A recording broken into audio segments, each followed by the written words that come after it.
Rado. Nah, pada hari ini kita akan menjalani tour tentang budidaya mutiara di Autore. Nah, di sana adalah showroomnya. Dan kawasannya berada di Teluk Nare, teman Rado, yaitu pemenang dari Lombok Utara. Oke, sekarang kita bersama mbaknya akan memulai tour ini. Let's go!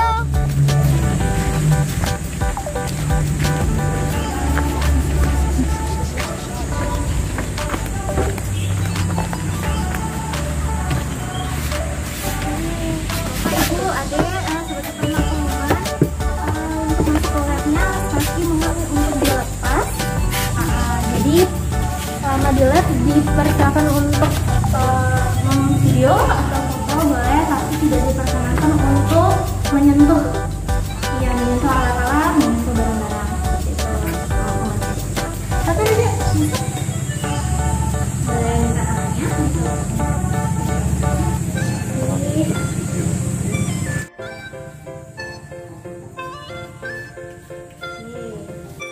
Nah, ini bagian dari kecilnya. Boleh dilihat. Nah, cuman karena ini berhubung pegawainya libur, kebanyakan libur, pegawai produksi libur, pegawai di labnya libur, jadi nggak beroperasi ini mesin-mesinnya. Biasanya ini mesin untuk memfilter air. Biasanya ini kalau berfungsi bertugas untuk memfilter air laut. Jadi kita pakai air laut, cuman kita harus filter lagi dari pasir-pasir. Nah, jadi biasanya bekerja untuk memfilter. Jadi kita pindah ke bagian selanjutnya, yaitu ruang hatchery atau biasanya ruang untuk bayi-bayi kerangnya. Nah, jadi di Autore sendiri itu diawali dengan pembesaran bayi-bayi kerangnya. Jadi untuk mendapatkan satu mutiara dari satu kerang yang kita budidaya di sini itu membutuhkan waktu sekitar 4 tahun lamanya. Iya, jadi ini contoh-contoh kerang yang kita budidaya di sini, Bu Bapak.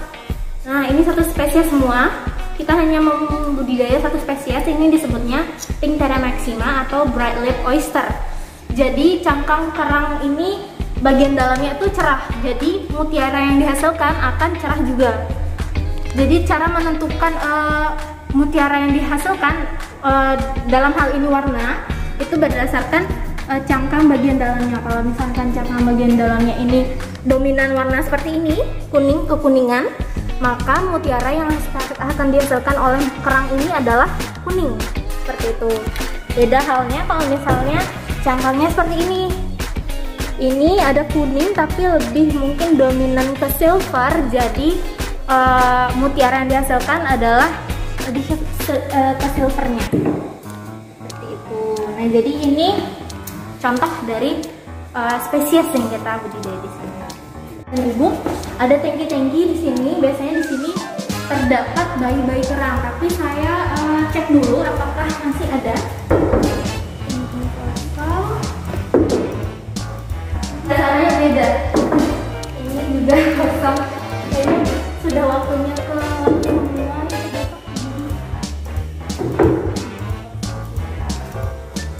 Nah, sayang sekali. Jadi semua tangkinya kosong. Jadi sebenarnya ada bayi kerang, tapi kalau misalnya sudah besar, ukurannya seperti biji gula, itu mereka kita lepaskan ke laut. Jadi mereka bisa berkembang lebih cepat di sana, seperti itu. Jadi kita besarkan di sini hanya beberapa bulan, 1,5 sampai 2 bulan aja, seperti itu. Jadi kita kawinkan juga indukannya di sini, kita dapatkan bayi-bayi kerangnya di sini, kita besarkan juga, kita kasih makan, kita ganti air di tangkinya selama mereka masih di tangki selama 2 hari sekali atau 3 hari sekali. Juga kita kasih makan dengan plankton yang kita budidaya juga di sini, itu selama 2 kali atau 3 kali sehari. Jadi seperti itu. Iya. Berenang selama di air, jadi sekitar 4 mingguan. Itu mereka semakin berat, ukuran tubuhnya semakin besar, berat badannya semakin besar, dan mereka siap untuk menempel.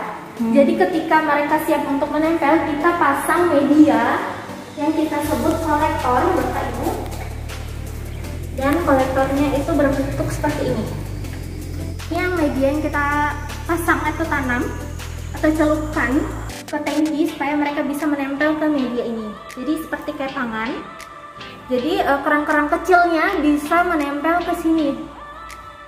Ya, jadi khawatirnya kalau kita nggak taruh media ini, kolektor ini, kerang-kerangnya bisa menempel ke tangki-tangki. Jadi itu makin susah lagi kita untuk dapetin kerang-kerangnya. Jadi kita harus pasang. Jadi media inilah yang akan dikirimkan atau dilepas ke laut bersama kerang-kerang yang sudah menempel. Dan nanti ini digantung sekitar 8-10 meter di laut, jadi nggak sampai daratan dasar tanah. Mulai kerang, tapi kita di sini masih punya sampel.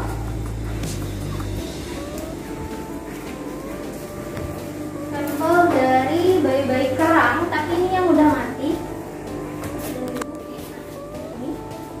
Contohnya seperti ini.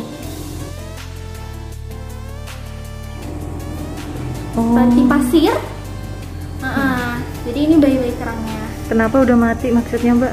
Jadi kan nggak seperti sekarang, nggak selalu ada bayi-bayi kerang di dalam tangki. Jadi kalaupun nggak ada, yang ikut tur bisa melihat bentukan dari bayi-bayi kerangnya itu. Jadi ini sampel aja, biar nggak penasaran gitu. Betul. Bentuknya kayak apa ya? Jadi kayak bentuknya kayak bayi-bayi kerang yang baru didapat pun kalau kita lihat di dalam tangki itu bentuknya seperti debu di air. Jadi kita nggak bisa lihat kasat mata tanpa diredupkan ruangannya, dan kita pakai senter itu nggak bisa kelihatan. Jadi kita harus dibantu dengan senter baru kelihatan. Tempatnya itu harus disterilisasi dulu. Wadahnya? Ya, betul, wadahnya. Ini juga sama? Sama, Pak. Apa ini wadahnya, bukan? Wadahnya ada di dalam, tapi contohnya seperti ini. Tabung ini, jadi wadahnya ada banyak ukuran. Ada yang seperti ini, ada yang lebih besar lagi. Nanti kita bisa lihat di ruang sebelah. 4 tahun, seperti yang tadi saya bilang, 2 tahun untuk pembesaran kerang-kerangnya, dan 2 tahun untuk nukleasi namanya. Nah itu pembuatan dari mutiaranya itu sendiri. Nah jadi ini bagian dari cara mendapatkan bayi-bayi kerang. Jadi kita lihat dulu bagian dalamnya seperti itu. Kita harus identify gendernya atau menentukan jenis kelamin, mana yang betina, mana yang jantan, berdasarkan bagian dalamnya. Jadi ada organ yang kita sebut gonad. Gonad itu adalah organ reproduksi dari si kerang. Nah, organ reproduksi itu berbentuk seperti rahim atau kantung yang di dalamnya itu terdapat sel telur atau sel sperma. Jadi cara menentukan gendernya atau jenis kelaminnya berdasarkan warna dari si gonad itu. Kalau misalnya warnanya kuning itu berarti betina, kerangnya betina. Kalau berwarna putih itu berarti jantan. Seperti itu. Nah, jadi setelah kita menentukan gendernya atau jenis kelamin, kita bisa mulai stressing proses.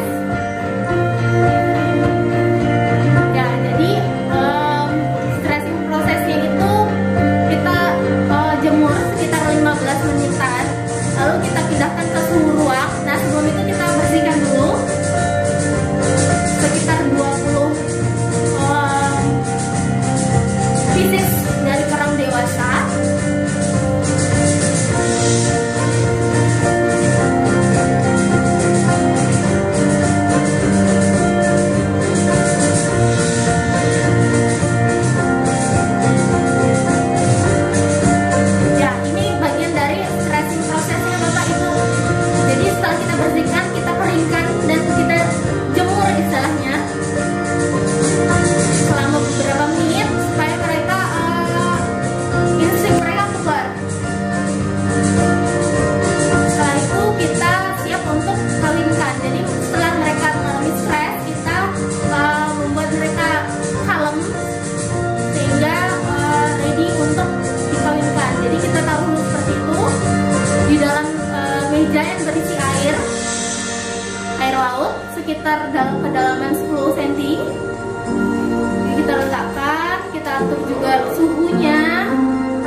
jadi setelah itu kita ketemukan dengan sensor dan jadilah bayi-bayi kerang atau masih dalam bentuk larva. Nah ini bagian larvanya, bentukannya.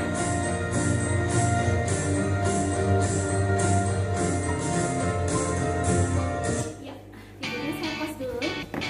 Diamkan dulu, kita pindahkan ke tangki. Lalu kita tunggu sampai keesokan harinya karena mereka bisa memperbanyak diri jumlah jutaan dalam satu tangki. Tapi nggak semuanya bisa survive sampai akhir, sampai kita gantung di laut. Tingkat ketahanan hidupnya bisa menurun secara terus menerus, bergantung dari tingkat ketahanan dari si kerang. Jadi mereka mudah stres, juga berkompetisi dengan kerang lain untuk mendapatkan makanan. Yang tadi disedot pakai selang itu ditaruh di mana?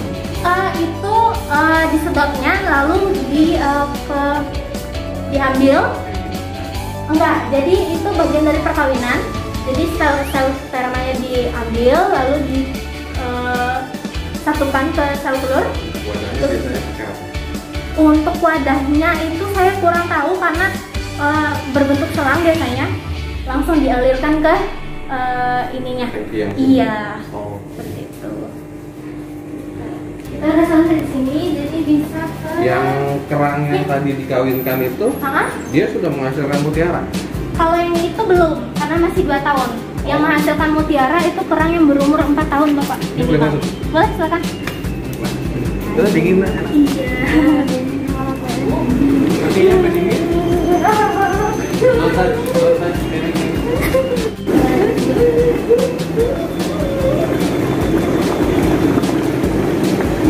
Oh, ini banyak sekali. Berada di lab ini. Ya makanya kita kantor ya. Iya, betul, Bapak. Harus tuh kita kantor. Ada yang tahu hitam lampang nggak? Di SpongeBob ada tuh. Nah, iya. Yang jadi penjahat. Iya, yang kecil ya. Kantor tuh kayak rumput laut. Iya. Rumput laut jadi kecil. Yang biasa dimakan sama ikan. Oh, jadi makan sama kerang juga. Iya, betul, Bapak. Jadi memang plankton ini merupakan komoditas terbesar di laut.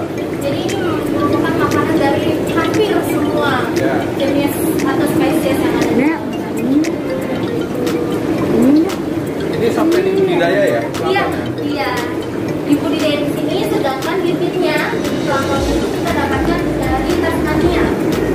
Laut Tasmania, iya betul. Jadi kita ambil bibitnya di sana. Di sini nggak ada. Ada, cuman memang kualitasnya Bapak, balik lagi ke kualitas. Nah, seperti kita membesarkan mungkin anak manusia, jadi kita saat bayi mungkin kita harus ingin memberikan makanan yang layak, yang sehat supaya mereka bisa tumbuh besar dengan baik seperti itu. Nah, sama halnya juga dengan bayi-bayi kerang seperti itu. Jenis plankton yang ada di sana di kedalaman laut Tasmania itu Lebih bagus. iya lebih baik untuk bayi-bayi kerangnya supaya mereka kuat. Nah, jadi untuk jenis planktonnya sendiri Bapak Ibu itu ada beberapa jenis. Jadi bukan hanya satu jenis saja, jadi ada beberapa jenis, ada sekitar 6. Nah, jenisnya itu bisa kita lihat di tag ini. Yang ini namanya sikol, ini juga sama, ini berbeda. Bisa dilihat di tagnya dan kapan plankton ini mulai budidaya di tempat ini. Jadi sebelum kita dapat plankton yang di paket yang sebesar ini, kita mulainya dari yang kecil dulu. Jadi dibiarkan dulu berkembang selama beberapa waktu. Setelah mereka mulai memperbanyak diri, lalu kita pindahkan ke wadah yang lebih besar lagi. Begitu seterusnya sampai lebih besar, sebesar ini. Yang ini akan besar. Nah, baru kita ready untuk kasih makan si baby kerangnya. Yang di dalam tangki tadi. Betul. Ini suhunya harus dingin gini ya? Betul, jadi menyesuaikan. mati. Iya, betul. Berapa derajat nih Mbak? Sekitar kurang lebih 16. Iya.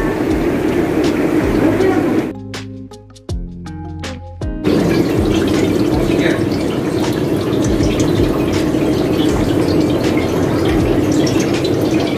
Itu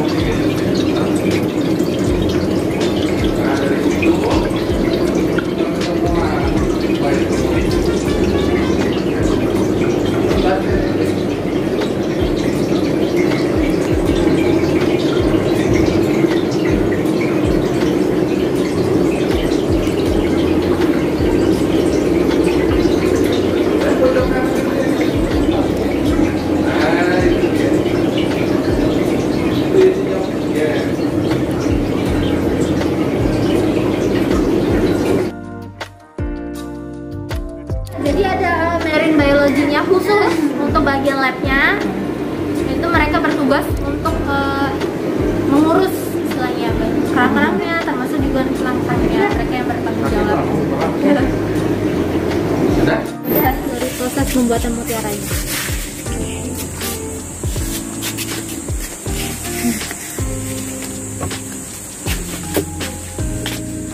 Yang full.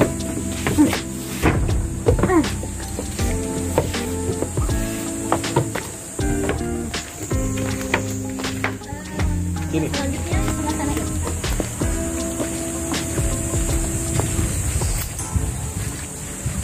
Itu jaring-jaring Jirang. Iya ibu, jadi itu kita sebutnya waring. Itu tempat kerang menempel kan? Iya. Di lautan kan? Iya.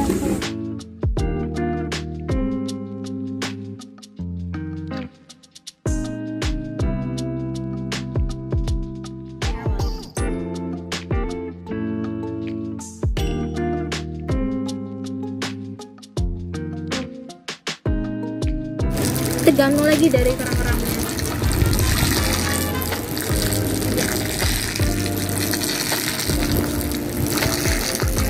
Lalu setelah mereka sudah cukup besar ukurannya, kita tidak mungkin simpan di sini selama bertahun-tahun. Jadi kita setelah mereka sudah lumayan besar, kita pindahkan medianya yang ini, waring tadi. Nah, waring ini kita bentuk seperti kantung. Kita bisa masukkan kerang-kerangnya, jadi mereka bisa hidup dan berkembang di dalam pocket ini bapak. Iya, pocket waring ini. Jadi dari satu ini ada 1, 2, 3, 1, 2, 3, 4, 5, 6, 7, ada 21. Ini semakin besar sampai ini kita ganti lagi tempatnya. Ini seperti ini. Ini kita sebut pocket. Ini kawat ya? Ini seperti apa ya bahannya ya? Plastik ya. Boleh pegang? Ininya. Boleh bapak silakan. Tapi ini sudah di iya, jaring.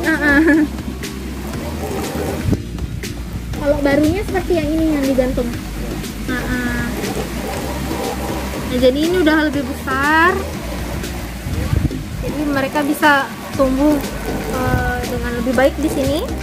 Pindah lagi makin besar. Semakin besar kita semakin kurangi jumlahnya, kita perbanyak space-nya seperti ini. Dimana ada 2, 1 baris ini. Nah ini yang berumur 1 tahun untuk kerangnya. Wow. 1 tahun, 1,5, yang ini 2 tahun. 2 tahun aja baru segini. Iya. Selama 2 tahun belum ada mutiara. Baru geser lagi sini. Baru geser lagi, yang ini juga 2 tahun. Yang ini 4 tahun. Jadi kalau 4 tahun sudah ada mutiara di dalam. Oh ini udah ada mutiaranya. Mulai ada mutiara tuh di usia berapa? Jadi setelah mereka menginjak 2 tahun, kita lakukan proses operasi bapak. Jadi kita suntikkan benda asing ke dalam bagian kerangnya. Benda asingnya itu kita sebut nukleus. Ini nukleusnya. Jadi untuk proses suntikan pertama atau feeding yang pertama, nukleus yang kita masukkan sebesar ini. Iya. Ini terbuat dari apa? Ini terbuat dari cangkang kerang juga, cuman dari spesies yang berbeda, bukan spesies kerang yang kita budidaya di sini. Jadi ini dari cangkang kerang air tawar yang ada di Sungai Mississippi. Jadi mutiara juga. Iya. Mutiara juga. Cangkang mutiara juga. Nah, jadi kita bentuk. Jadi kita nggak leburin dulu atau buat seperti pupuk seperti itu atau bubuk. Kalau kita bentuk tidak, tapi kita memang dari cangkangnya kita sudah bentuk lagi seperti ini. Itu dari cangkangnya? Iya, dari cangkangnya. Karena memang cangkangnya itu juga terbuat dari kalsium sama seperti kerangnya. Jadi cangkangnya tebal ya? Cukup tebal. Bisa jadi. Iya. Karena ukuran kerangnya hanya bisa sekecil ini. Untuk yang kerang usia berapa? 2 tahun? 2 tahun bapak. 2 tahun mulai disuntik. Iya. Nah, jadi untuk proses penyuntikan ini kita harus donorkan satu. Mungkin adik nanti nggak bisa dia orang lain. lihat, Oh, jadi iya. bisa naik di sini aja ya. Kamu mau berdiri di sini di atas? Bisa lihat. Kalau yang jelas dari kiri kanan saya. Nah, Oke. Bapak Ibu bisa dari atas. Kanan kiri, Kanan. Oh ya. terserah adik Adik kiri. mungkin bisa lihat langsung. Bisa lihat Ayo. nggak? Bisa. Ya, nanti saya lihat dulu ya. Kalau nggak bisa naik sini. Ya, kalau nggak bisa naik. Terus dibuka dulu Pak. Lighting. Kita ada light dulu ya. Nah, jadi untuk menyuntikkan nukleus, ini namanya nukleus tadi, kita harus mengorbankan satu kerang. Satu kerang yang masih hidup sebenarnya, tapi kita tidak akan gunakan untuk membuat mutiara, Bapak Ibu. Jadi ini kita donorkan untuk mengambil bagian yang akan kita perlu. Lalu Oke, nah saya jelaskan sedikit ya Bapak Ibu bagian-bagiannya. Jadi ini bagian gillsnya atau insangnya, dan bagian yang hitam ini berfungsi untuk memfilter benda-benda asing yang masuk ketika si kerang itu membuka cangkang ketika untuk makan. Biasanya kan membuka cangkangnya, lalu otomatis ada bagian-bagian atau benda-benda asing yang tidak diinginkan oleh si kerang masuk, dan otomatis akan terhambat di bagian ini. Nah, sampah-sampah itu atau benda-benda asing itu akan dimuntahkan oleh bagian ini. Tetapi tidak halnya dengan pasir. Kalau misalnya pasir kan bentuknya kecil, jadi bisa menempel atau menancap di bagian ini, dan agak susah bagi si kerang untuk melepaskan istilahnya atau memuntahkan. Jadi pasir-pasir itu akan tetap mengiritasi bagian insang ini dan melukai si kerang. Jadi cara mengobatinya adalah si bagian filter ini memproduksi cairan yang kita sebut nacre. Nah, nacre itulah yang akan melapisi pasir-pasir yang menancap tadi, melapisi dan membuat mutiara. Jadi akan mengeras. Jadi sebenarnya mutiara itu adalah bagian dari sistem pertahanan dari si kerang. Jadi misalnya kalau misalnya nggak ada benda asingnya masuk, bersih-bersih aja, nggak ada mutiara yang akan terbentuk. Iya. Jadi di alam biasanya kita akan temukan mutiara yang sudah terbentuk di bagian yang ini. Bukan ini. biasanya suka dicongkel kalau dilihat di video-video ketika ngambil. Gambarnya tuh. Oh, di dalamnya ya. Dia ngumpet ya. Nah, dia kalau yang itu, iya. Jadi kalau yang itu sudah ada mutiaranya. Kalau bisa dilihat pearl within sac. Nah, kalau di sini di tempat budidaya kami, kita nggak masukkan atau injeksi nukleus ini di area ini, Bapak Ibu. Jadi kan ukurannya besar, bisa dimuntahkan secara gampang. Jadi kita akan suntikkan ke bagian ini, gonadnya, atau bagian alat reproduksinya, betul. Cuman permasalahannya alat reproduksi itu tidak memproduksi nacre itu atau cairan yang akan menghasilkan mutiara, merubah si nukleus itu menjadi mutiara. Jadi kalau kita hanya menyuntikkan nukleus tanpa organ yang bisa memproduksi nacre itu, butuh waktu berapa lama pun tidak akan terjadi mutiara, tidak akan terbentuk si mutiaranya. Jadi kita harus ambil saibonya atau filternya dari kerang ini. Kita ambil lalu kita suntikkan bersamaan dengan nukleus ke kerang yang masih hidup. Seperti itu. Jadi kerang ini tidak akan digunakan untuk menghasilkan mutiara, tapi diambil bagian filternya aja. Seperti itu. Sudah cukup jelas Bapak Ibu? Atau butuh dijelaskan lagi? Karena memang ini cukup kompleks. Oke. Iya, jadi ini bagian filternya kita gunting dulu.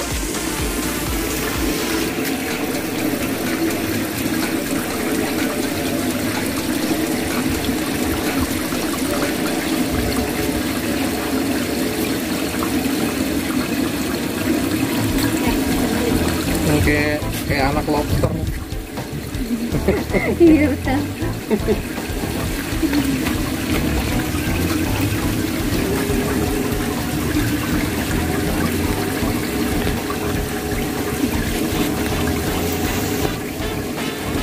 Ya.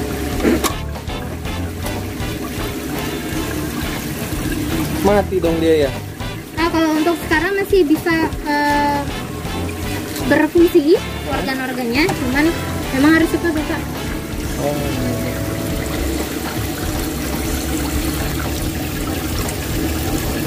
Ya, jadi ini saibonya atau filternya yang berfungsi untuk memproduksi nacre atau liquid tadi atau cairan tadi, yang akan nantinya melapisi si nukleusnya atau inti mutiaranya.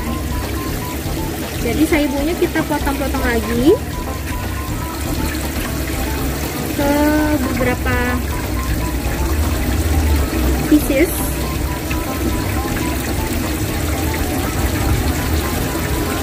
Jadi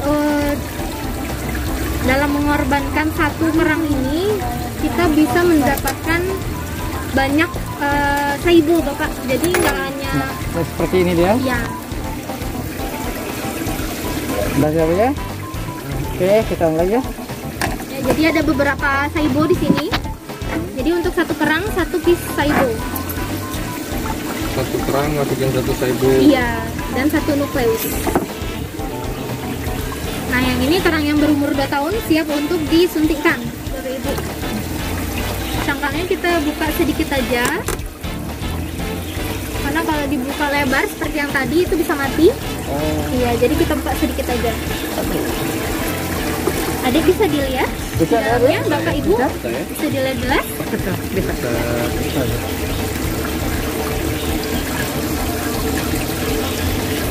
Nah, ini gelas ya. Jadi ini filternya.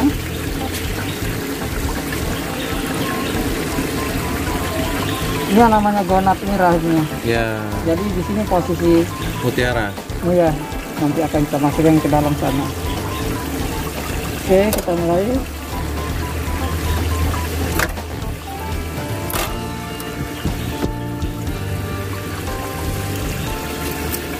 Ya. Tadi bisa lihat?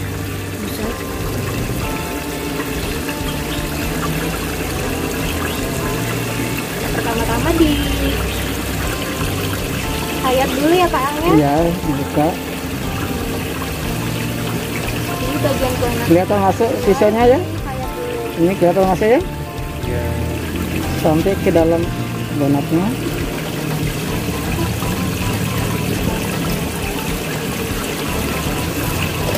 Tadi kita masukkan ini. Nah, setelah disayat, Dalam Bu. kita injek nukleusnya, lalu agak didorong kayak masuk ke bagian paling dalam. Nah ini kan donat. Setelah nukleusnya di dalam, kita ambil satu piece saibonya atau filter yang tadi, lalu kita Kelihatan Bu ya? masukkan. Oke. Ya. Sampai di sana menempel. Ini selesai.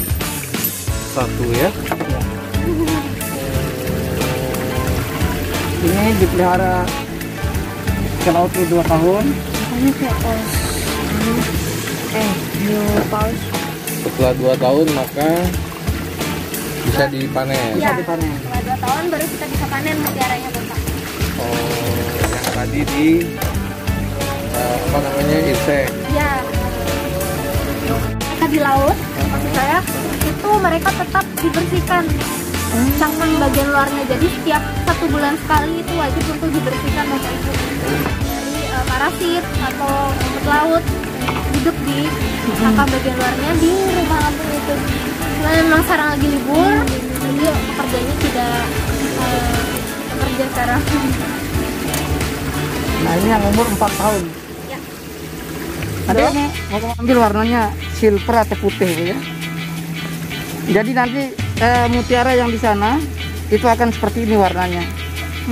Kalau kita ambil donornya ini warnanya kuning, kita akan jadi kuning. Oh, Kalau silver jadi silver. Kalau gold jadi gold.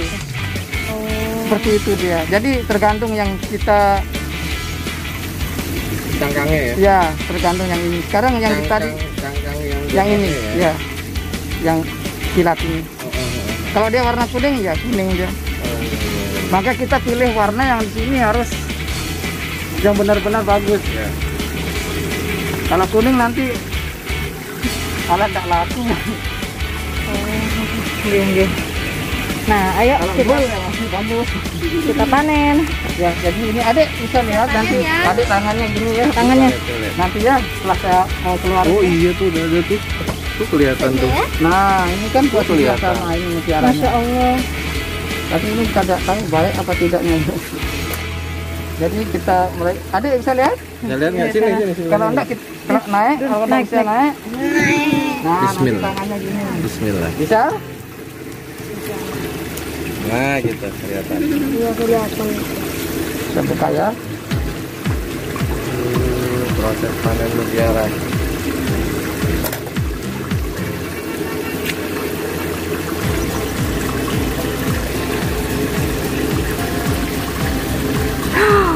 Nah, sekarang adik biar agak begini biar kelihatan jadi tangan mutiaranya.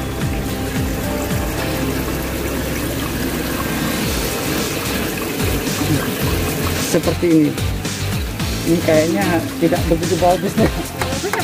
Kurang. Oh jangan pakai dinding. Jadi kalau bagus kita masukkan dengan ukuran yang sama, dengan ukuran yang sama. Kalau jelek ya ini sebenarnya kita bunuh. Jadi kita masukin kembali.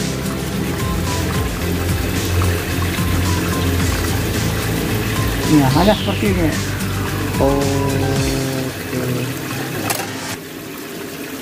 Benar ini kita bunuh sudah. Oh dengan cara seperti itu udah langsung. Udah langsung. Ya, dan untuk satu kerang itu bisa digunakan untuk 3 sampai 4 kali panen. 4 kali pembuatan mutiara, iya. Dengan satu syarat. Jadi untuk panen pertama yang tadi, kalau mutiaranya bagus. Kalau misalnya mutiara yang dihasilkan tidak bagus atau tidak bisa tidak ada nilai jual, itu kami tidak pakai lagi kerangnya untuk Karena pasti hasil berikutnya akan jelek bakalan juga. jelek, iya betul. Jadi bergantung dari panen pertama. Kalau panen pertamanya bagus, kita bisa suntikkan nukleus yang kedua yang ukurannya sama seperti mutiara yang kita dapat. Tunggu 2 tahun lagi, mutiaranya akan lebih besar dari nukleus yang kita. Mutiaranya akan lebih besar. Seperti Jadi yang itu ada bisa di berlangsung 3 sampai 4 kali. Tapi tawar tuh bisa banyak. Tadi itu dibunuh. Iya. Oh dibunuh. 1 kali aja. 1 kali langsung. Iya. Maksudnya perbedaannya ini air tawar sama Di tahun 2009. Nah, ini per tahunnya itu ada 1.600 ton. Sedangkan yang South Sea White hanya 9 ton saja. Jadi perbandingannya lumayan jauh. Itu jauh banget. Yang freshwater tuh air tawar ya? Iya. Chinese freshwater sama Japanese Akoya. Itu air tawar. Air tawar. Yang South Sea Black, South Sea White itu yang termasuk ini. Air laut. Cuman yang kita budidaya yang South Sea White aja.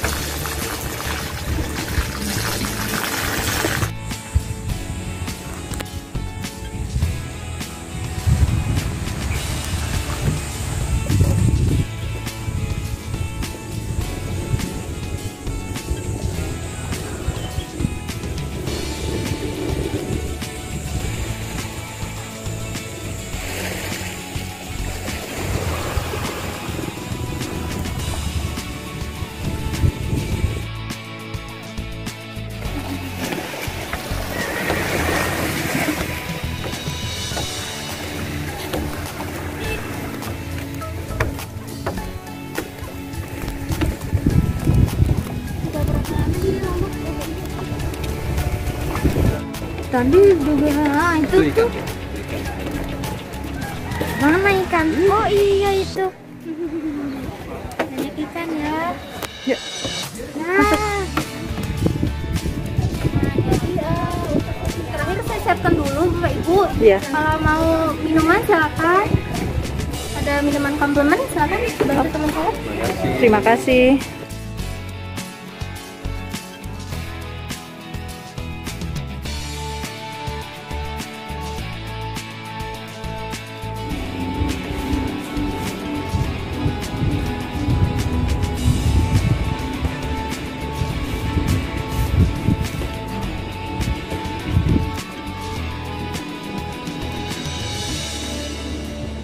Sampai sebesar itu besar banget.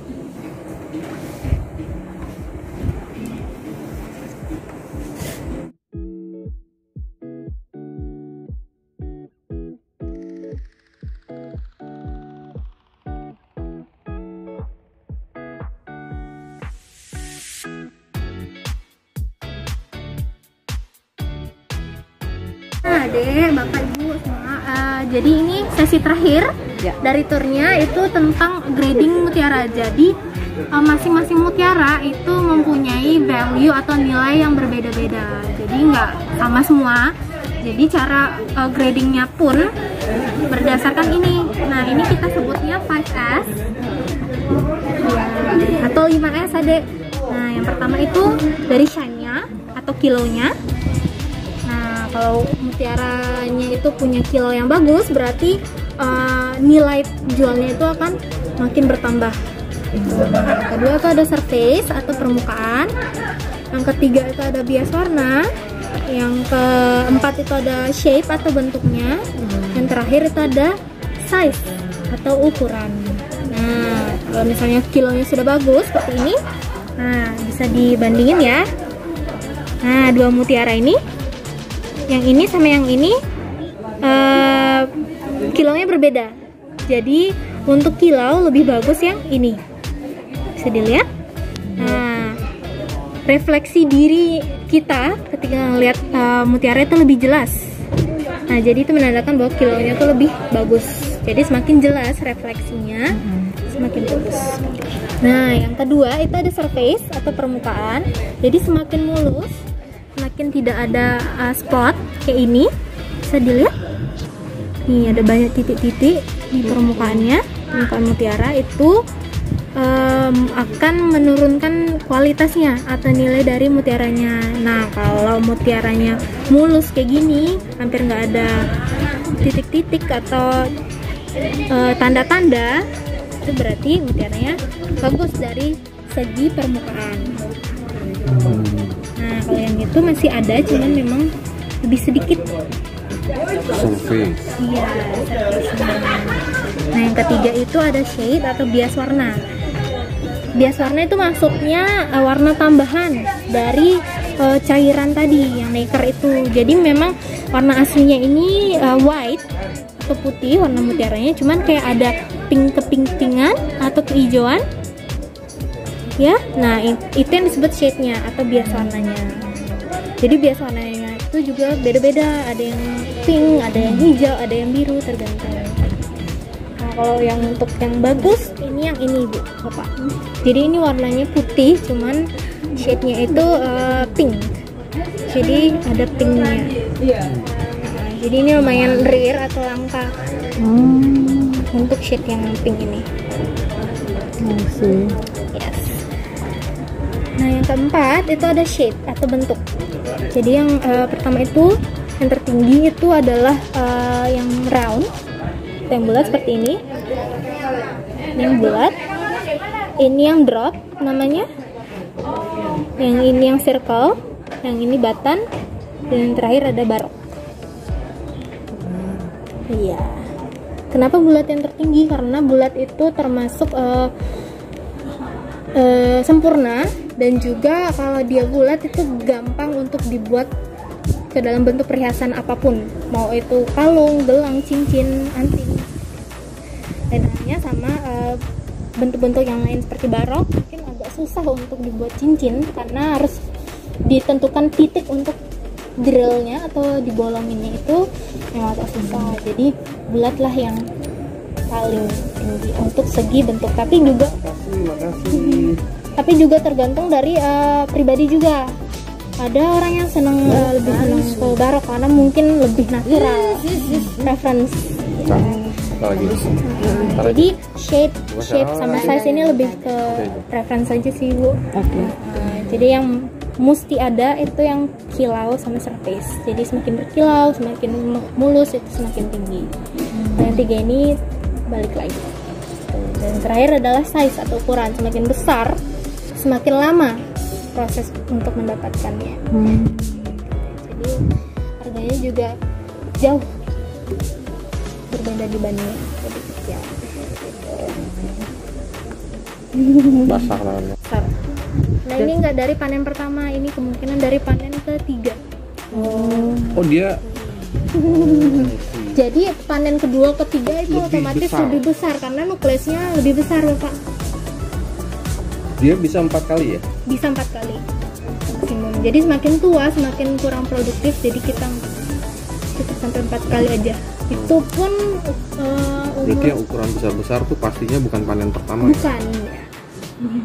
Itu yang udah mungkin 6-7 tahun ya? Iya betul. Udah panen ke 2-3. Kapan sih? Tapi harganya jadi lebih mahal ya. Betul Ibu. Nggak terlalu. Ya tapi menurut saya berat sih. Oh, laut tuh berarti, sorry Mbak, Iya. laut itu berarti semua itu suntikan ya? Kebanyakan ya, karena memang kalau dari Kalau alam yang itu kalau yang susah. budidaya tuh berarti suntikan Iya. ya? Yang natural banget tuh susah ya? Susah sekali. Memang sangat langka kalau yang untuk Yang natural banget, banget. alam yang Iya. bentuk gitu ya. Maksud saya jadi kayak nih ini dari sini kan tadi dari pertama mulai dari baby kerangnya gitu. Mulai dari baby kerang dibesarin sampai penyuntikan kemudian panen. Nah kalau dia tanpa disuntik mungkin gak dia jadi? Kemungkinan jadinya iya, tapi Waktunya. waktunya bisa berpuluh-puluh tahun. Itu Oh, I see. pun yang Oke. kecil, jadi nggak sebesar yang ini yang ada di sini.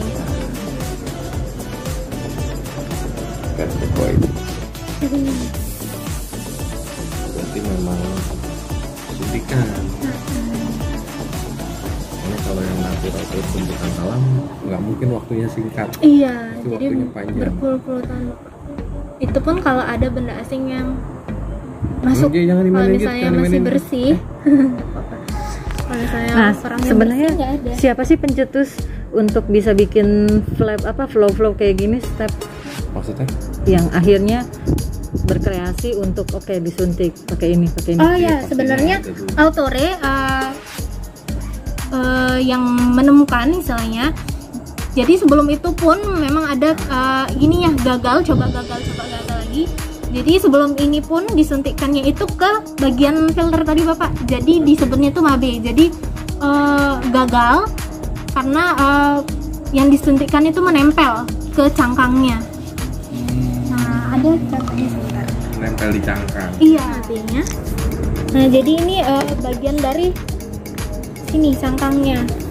Jadi ditempelkan, iya, jadi ditempelkan setengah nukleusnya ke bagian cangkangnya itu, lalu menempel. Jadi nggak bisa. mungkin dari situ. Nah, yang pembuatan seperti Autore ini apakah di kepulauan-kepulauan di negara lain yang seperti Indonesia punya potensi sama seperti Indonesia ini? Atau yang mungkin potensi terbesarnya memang lebih menarik adanya di Indonesia? Iya, jadi memang untuk jenis ini itu memang dari segi kualitas lebih menonjol di Indonesia karena memang dari segi ekosistem di lautnya itu memang Lombok juga terkenal dengan mutiara. Jadi mutiara yang dihasilkan itu kualitasnya memang lebih bagus, tapi di luar pun ada, di Australia ada, di Filipina juga ada, cuman memang kualitasnya berbeda. Bagusan yang di sini. Berbeda-beda. Juga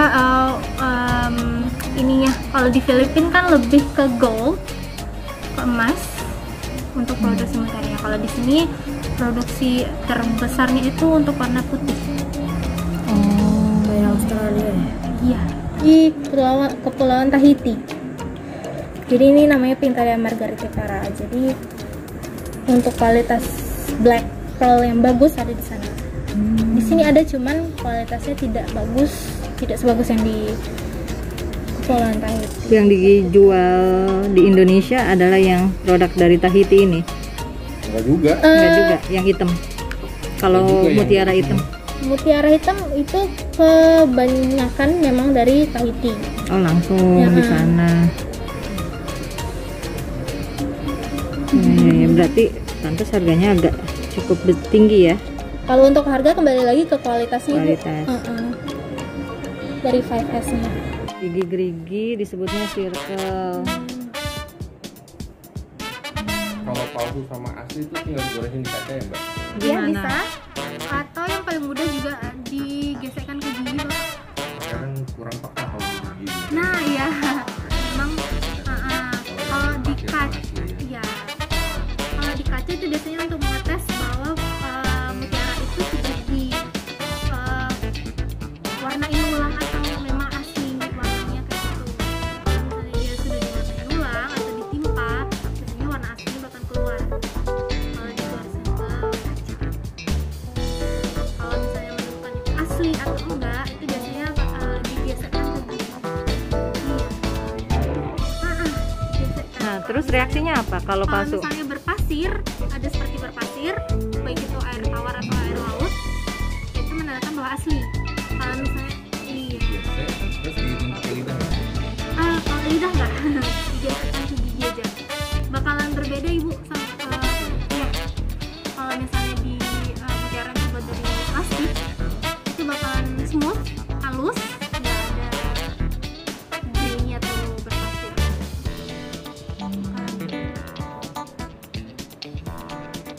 Oh, dari mutiara aslinya Bapak. Apakah pangsa pasar atau dunia itu semenarik jewelry diamond si mutiara ini?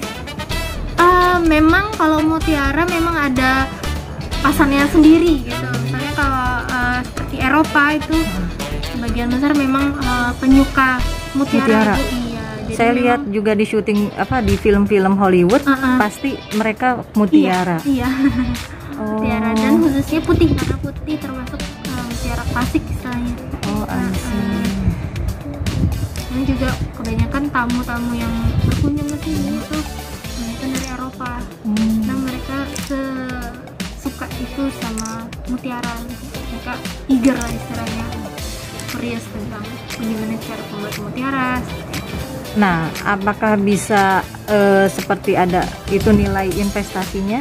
Nah kalau investasi lain seperti emas, kalau emas kan bisa dijual lagi ke toko, kan ada bukti atau pembelian dan lain-lain.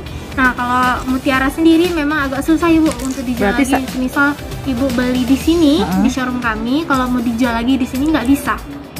Nah, jadi kalau mutiara Kolektor. itu, iya kolektor untuk koleksi pribadi. Kalaupun mau dijual mungkin ke sesama.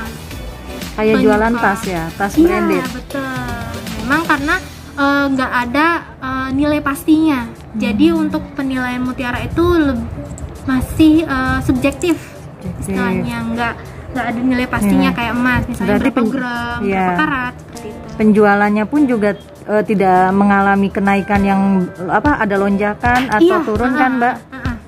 Memang bergantung dari mutiaranya. Oh, itu hanya karena bergantung, bukan karena dolar ini lalu kalau emas kuning kan langsung naik, langsung turun kayak gitu. Tidak. Enggak ya? Sian kerang-kerangnya yang tadi saya maksud. Cuman memang karena lagi libur jadi nggak ada yang bekerja. Juga bot-bot yang biru sama ada rakit-rakit itu termasuk otore juga. Oke. Yang bergelantungan ini kapal-kapal yang diem punya otore juga. Sebagian aja sih Bu. Yang lain juga punya. Terus kalau yang di sebelah itu apa Mbak? Yang ada pelampung-pelampung itu? Pelampung yang biru putih itu Iya, putih. pendaftarannya, Oh, farmnya. untuk Autore. Iya.